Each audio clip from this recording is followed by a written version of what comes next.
Hello there.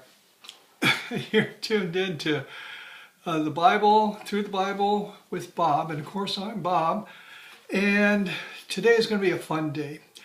I've had some requests from some of the kids, and they wanted a children's story. And so, what I'm going to do is do a combination children's story and adult story, if I can possibly do that. And today we're going to go to Daniel 6. And that is the story of Daniel in the lion's den. This is an easy one. When I'm done, you just get your Bibles and turn to Daniel 6 and read the chapter. And it should be pretty much the way that I've just pretty much the way that I'm describing it here. First of all, we start out with Daniel. Now Daniel was a captive, and he lived in Jerusalem, and during the time of Nebuchadnezzar, again right around 600 BC, he was taken captive, and he made a decision, and this is the decision we should all make, that he would love God and do whatever God said for him to do, regardless of the cost, regardless of the price, even if it meant giving his own life. And God blessed him with this, for this, I should say. And because he did this, he rose to the top and became like the prime minister of Babylon under Nebuchadnezzar. Now, there's another story about that, but we're not getting into that today. Nebuchadnezzar was taken over, his kingdom was taken over, the Babylonians were taken over by the Medo-Persians. And Daniel's fame had grown, and the Medo-Persians took him on also as one of their top CEOs or top guys, top wise men, or whatever you want to say. And the man in charge was Darius. Some call him Darius. We're going to call him Darius today. And so Darius was the king, and he had a kind of a pyramid of people underneath him. He had three guys at the top, and those would be like your CEOs. They were the go-to guys, and they were in charge of the entire kingdom. But under them was another 150 guys or so, and they formed that next level under. They were all called satraps. Now, this is a term we don't have today, but it means prince. So they were like princes. And so these princes all did their job, and there was one that excelled and did better than everybody else, and he was very honest, he had great integrity, he made wonderful decisions, and that was Daniel.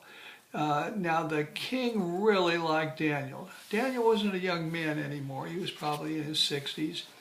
And so Daniel did very well for the king, and there was some jealousy, there was some envy. These other guys said, hey, this guy's a foreigner, he's from Israel, and look at the king's got him right at the top. And then it got even worse because the king had let it slip, that he was going to promote Daniel to the top of the princes. Oh my goodness, and when that word got around to these princes, these evil princes, they said, we cannot have that. Let's find out some dirt on Daniel. Let's find out something that he's doing wrong, that we can report it to the king. Well, they tried and tried to see if they could think of anything that Daniel was doing wrong, and there was nothing. Daniel was just as clean as could be. And it turned out that the king would not even say a bad word about Daniel, because Daniel was doing his job the way that you and I should do our jobs too. They had an idea. They said, if we can't find any dirt on him, then how about his religion? He serves a God different than our gods, because they served gods. They served idols that really don't make any sense to us today. You and I serve the God that Daniel served. And Daniel, 3 times a day, he would pray to his God. He'd open up the windows of his 2-story house, and he would open them up, and everybody could see him. And he would be facing Jerusalem, the place that he wishes that he was at. and he would pray to the God that you and I pray to. And that's a good idea. 3 days, 3 times a day praying to God, that's none too much, that's for sure. So anyway, they said, hey, how about this idea? And they went to the king and they said, King, live forever. And you know what? Nobody lives forever, but that's a nice saying. That's like saying, you're such a great king. We wish you could live forever. So they said, King, live forever. And the king took it all in and they said, King, you really are a great king.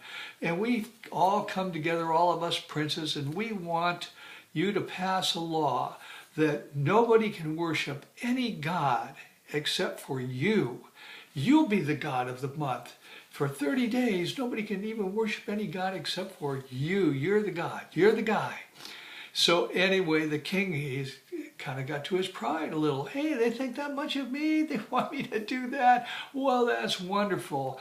I can go for that. So he signed a decree that they just happened to have right with him, all written up. And he signed it and he stamped it with his ring, which means that he sealed it. And it was a decree from the Mede and Persians. Now, these decrees could not be altered or changed. That's like the Ten Commandments. The Ten Commandments cannot be altered or changed. When God put them down, he didn't say, hey, you know what, maybe I'll change them tomorrow. Those 10 Commandments are the same today as they were thousands of years ago when God gave them to Moses and wrote them with his own hand. One of the few things in the Bible that's written by God's own finger. As a matter of fact, there's only one other thing. Anyway, the decree was out, and if somebody worshipped another god other than the king god, if somebody worships another god like that, they go to the lion's den. Well, people go, well, you know what? We just won't worship our gods, for 30 days, and then, after this thing blows over, we'll go back to worship these little statues. Daniel wasn't like that. His God was the God that had seen him through thick and thin. His God he loved. He loved his God so much that he made a decision that he would still worship his God. And so just like he always did, the windows of his house were open, and the second story, and 3 times a day he went out and worshiped. He worshiped God. Everybody could see him doing it. Now, he could have closed those windows and said, well, you know what? I'll just worship God inside here. Nobody will know. The king wasn't that way, or excuse me, Daniel wasn't that way. He was not going to deny God, and we don't want to deny God either. We want to stick up for God, and that's what Daniel did. He said, I'm not going to do that.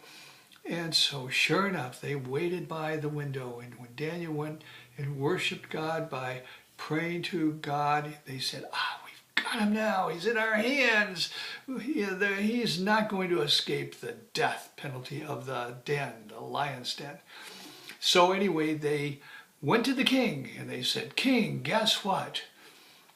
Didn't you put a decree down saying that nobody should worship any god but you? Didn't you just do that? And the king goes, well, oh, yes, I did. And they said, well, we just happened to be walking by and saw Daniel, and he's praying to his God. And that's against the rules, and he has to go into the lion's den. The king realized he had been duped. He now knew what the real thing was, what the reason they wanted to have that decree so they could get rid of Daniel. So for a good part of a day, he thought and thought, is there only something I can do so that Daniel can escape this lion's den? And he was so distraught and in despair, but there was nothing he could do. The law was the law, and it had to be followed. He called the soldiers, and he apologized to Daniel, and he opened up the lion's den. They opened it up and they put him into the lion's den, threw him into the lion's den. And it was like, there's the ground. You open up a hole in the ground, and deep into the den goes Daniel. The rock went over the top, and the seal was put on by the king, and even the princes put their little rings on the seal. So if anybody broke the seal, they would die. So nobody ever went to break that seal. the king went back to his palace and he was so upset. And so he wouldn't eat that night. And the entertainers came and said, "King, we're ready to entertain you." He says, no, I don't need any entertainment tonight. He said, "I'm so distraught of what happened." And he didn't sleep. But the next morning he got up as fast as he could when the sun came up, and it was okay then to take Daniel out of the lion's den if he was still alive. And so he rushed there with his men, and they rolled the rock back, and he yelled into the hole there in the ground, and he said, "Daniel, was your God that you serve continually, was he able to save you?" And Daniel said, "Yes, my God closed the lion's mouth and kept them from hurting me because I had done nothing wrong, and he took care of me." And so up came Daniel, and oh, the king was so happy to see him. He loved Daniel because Daniel was a good guy, and Daniel had done well with his work. And the king turned to his soldiers and he said, "See these princes here? They need to get into that lion's den." And so they threw the princes, the ones that had caused all the trouble, they threw them into the lion's den and put the rock over, and they died there. Those lions just had a feast on them. And it's kind of interesting because Daniel converted the king, and the king had something interesting to say. And I'm reading this in Daniel 6, and it's towards the end of Daniel 6, and it's verse 26. It says, "I issue a decree that in every part of the kingdom people must fear and reverence the God of Daniel." This is the king saying this. "For he," referring to the God of Daniel, "is the living God, and he endures forever. His kingdom will not be destroyed. His dominion will never end. He rescues and saves. He performs signs and wonders in the heavens and on the earth. He has rescued Daniel from the power of the lions." The king knew the real God. That's the God that we serve today, and we don't want to miss a beat, do we? God loves us, and he wants to hear from us. He loves us, and he wants us to love him back. Is that not too much for God to ask? He gives us so many good things, and all he asks for is that we love him in return. So, boys and girls and adults who happen to be listening to this, now is the time to turn our life to the God that loves us. Now is the time to be a Daniel and to say, "You know what? No matter what, I will serve God regardless of what it will cost me," because we know that in the end that we will live in heaven with God when we give God back what he has given us, and when we love him as he has loved us. And so until we meet again next time, may God bless and keep you. May God watch over you and take good care of you. We'll see you next time, and we'll have another interesting story from the Bible.